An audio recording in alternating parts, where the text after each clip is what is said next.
Hello, welcome to the TV room. Quick message today.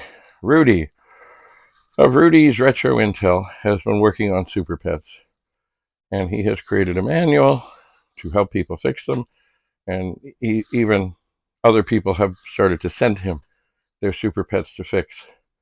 There is one thing that is tormenting him tremendously, and that is, for those of you that know the SuperPET and those of you that don't, it has an internal RS-232 connector. This was so that professors and others could work on things and then connect to the mainframe.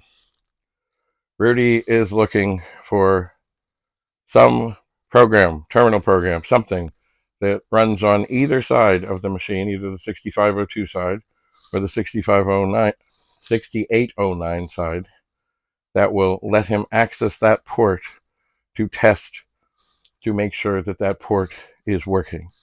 He has been searching online.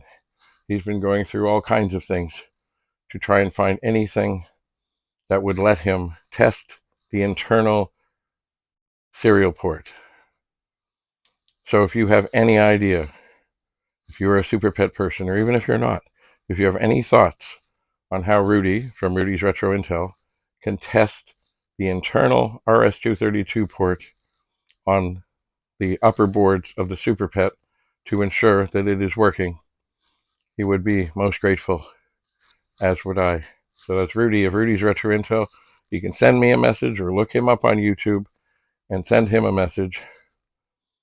He's done remarkable things for the whole community, but he just, it's like anything. He's just one step away. He just needs a program to be able to test the port and make sure that it's working and that the whole board is happy.